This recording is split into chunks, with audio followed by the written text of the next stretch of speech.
Hi everyone, I'm Dr. Karen. We are talking about working with your spouse today. I'm going to be giving you 6 practical strategies.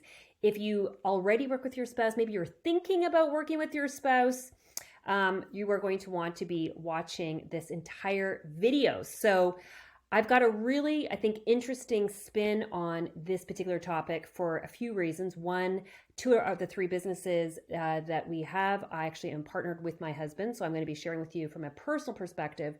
But from a professional perspective, this is what we do. We have a leadership coaching company. We work with a ton of family businesses. I'm also a registered therapist, so I've got that relationship expert hat on. But I do executive coaching with a lot of business owners, a lot of family businesses, and we coach a lot of couples that are actually in business together. So these are things I know work, okay? So you want to get out your pen and paper and be taking lots of notes, all right, as we go through this. And of course, if you know somebody who is that actually works with their spouse, you're going to want to make sure that you forward this video to them as well. So let's just kind of dive into a little bit of, in terms of some data, which I think is actually really interesting. I'm just pulling it up on my screen. Okay, so 43% of small businesses are family businesses. Okay, 43%, so almost half. 53% of managers share the day-to-day duties with a spouse, and that comes actually out of Forbes. So this is a huge number. This is a huge number. And we all know that family systems are different than organizational systems.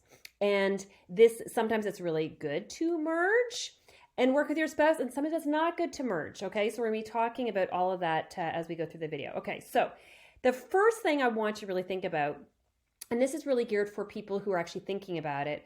Maybe you have a business and you're thinking, gosh, I really need some help. Or, you're really already having that conversation with your spouse. The first thing I want you to do is I want you to test drive your theory, because working with your spouse is not for everybody.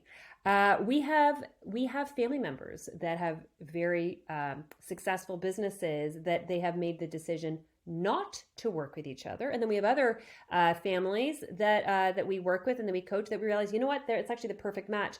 The reality is sometimes we just don't know until we actually test drive it. So if you're thinking about that, this is tip number 1.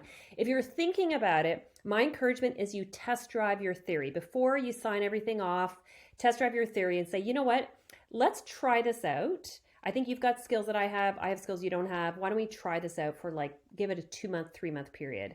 And give yourself a little bit of a grace period to kind of test it, see if this is working, but also give yourself a chance to say maybe this is not the best fit, and not to be tough on yourself if it doesn't work. It's not, like I said, this is not for everybody. All right. So this is tip number 1, is test drive your theory. Number 2 is, and this is not in any particular order, but in number 2. It is really important. Let's say you're like, okay, you know what? This is a good fit. We did the test drive for 3 months. This is working out really well.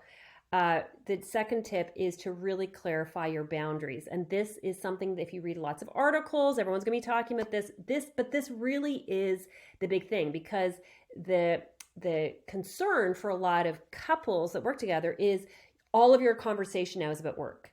And trust me, this is as the personal, this is the co-founder with my husband. This is the hat that I've got in right now.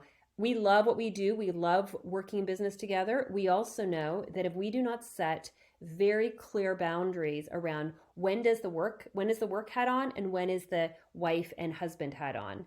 And so have very clear boundaries. And so one of the things that my husband and I have done, and again, these are just kind of simple tips that may or may not work for you. But we try to be very clear with our working hours. And so we will talk about business during working hours. We try not to talk about personal stuff during work hours. And then at night, we will actually talk as husband and wife. Now, of course, there's exceptions to that. So for example, if let's say we're working on a deal and the deal kind of comes through and we find out then it's 7:00 at night, then it's going to be really hard for me not to want to share that with him. And so we will have exceptions where I will sometimes say to him, can I ask you a work question, or can I share a work update with you? And I will ask when it's quote unquote in off hours. And so whether he can say, yeah, I'm up for it, or no, I'm not, but it gives it really protects and honors the space that we actually have as a couple. And so you want to really clarify, what are the boundaries when we are working? When do we have our work hat on? When do we have our couple hat on? So that all your conversation is not about work. Because honestly, that is, I would say, the number one issue for a lot of couples actually that work together. All right. So that is going to be your second step, is really clarify, talk to your spouse. What are the boundaries that you both want to set up to really kind of honor both your business as well as your relationship? And obviously, if you like this content, make sure you subscribe to our YouTube channel. And one thing that I think would be really helpful, actually, as we kind of unpack all of this, is, and this kind of leads into the third step around strengths, is really understanding with what your strengths are.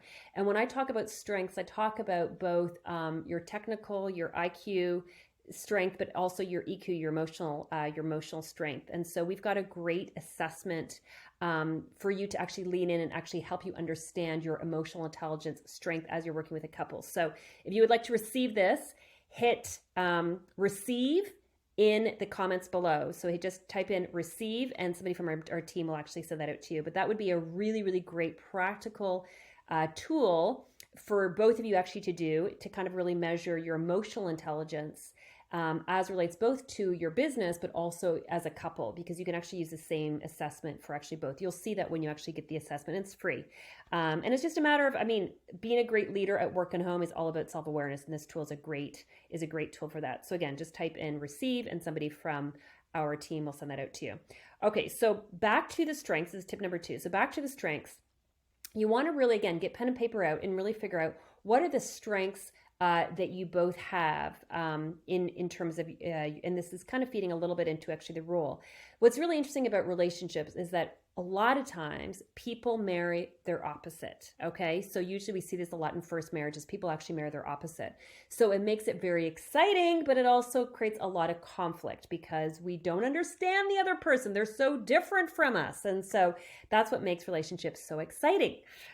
Challenging, but also exciting. So when you're thinking about the, really kind of leaning into getting into the role, and we'll get into that in a second, really think about your strengths, okay? So what are the strengths you each bring to the table? In addition to, you also want, it's almost like you're doing a little bit of an audit. What are the weaknesses or areas that are definitely not your strength? All right, so you want to kind of really get clarity on that. When my husband and I first, over the years, we've had 4 businesses together. And when we actually started one of our latest businesses, I remember us going out for a work meeting. We went out to a restaurant, we had our pen and paper, and we did this exercise. And it was actually really helpful before we actually started clarifying with what the roles are. Okay, so that is your second tip. Your third tip. Okay.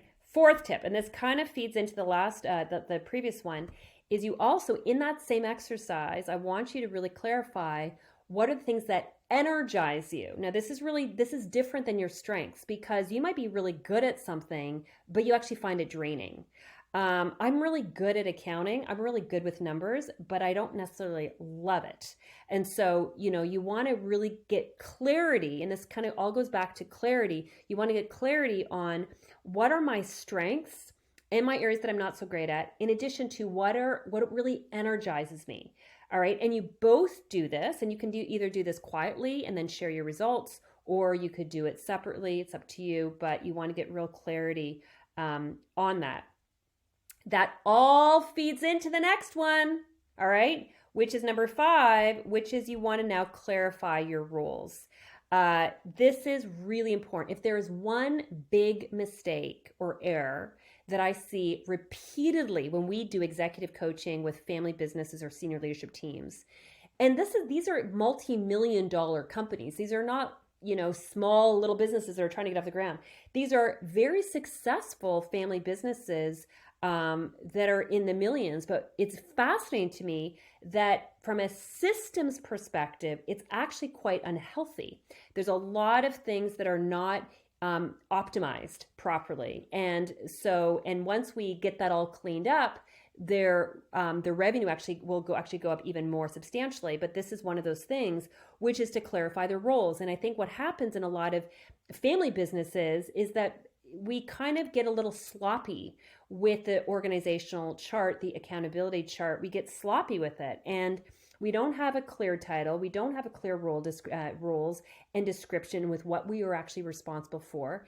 And it is really important that that gets really nice and tight and cleared up, because if we don't know who is responsible for what, then how can we hold each other accountable, and how can we charge towards the goals and really amplify and scale our business? So that's number 5, everybody, is you want to clarify the role. And the 6th one, and this is my own personal value system, okay, that you may or may not agree with this, but I'm going to share with you. My personal value system is marriage and relationship is a greater priority than marriage. Now, you may have a different value system, all right? And so that's one of the things when we coach couples, when we coach family businesses, we coach couples that are in partnership with you, I'll ask them, what is your priority? Because at the end of the day, a lot of times we have to get clarity on, if a decision's going to be made, needs to get made, which one is going to win out if they're really in conflict with each other. And there have been businesses for sure where they're like, you know what, because of this decision, because marriage is really above business, we're going to say no to that. We're going to say no to that opportunity because we want to make sure that we're always prioritizing relationship over business. You may have a different value system. You might be like, Karen, you know what, actually I value business over marriage. Then you have to look at your decisions accordingly and find a coach that might actually be in alignment with that. I'd say 99.9% of all the family business we work with, when they really dig into it and really kind of assess it, they realize that, you know what, yes, relationships is more important than our business. And they can be a very, very high value system, but overall, a relationship is more important. So get clarity on that. What is actually more important? If you really had to decide, I can think of many times when we had phenomenal opportunity in our business, one of our businesses, where we declined it because we realized it would put too much of a strain on our relationship. And those are tough decisions. These are not easy decisions. But, in other videos, I talk about getting clarity on making decisions, and you've got to do that. You've got to get really clear on your value system and making sure that you are making decisions accordingly. And so that is the 6th one. Make sure that you get clarity on your priorities. Is it marriage then business, or is it business then marriage? Get clarity, right? Get clarity. And this is what these videos are all about, is kind of hopefully some really insightful, interesting info, and that in practical tips, you can actually lean in and actually do something with it. So hope you've enjoyed, everybody. And also, like with all of our videos, we got lots of videos. Be sure to check out some of our other videos. If there's a topic that you would love for me to discuss, put that also in the comments. We read those comments. We pay attention. So would love to serve you both in your business, but also your relationships and your wellness. Thanks, everyone.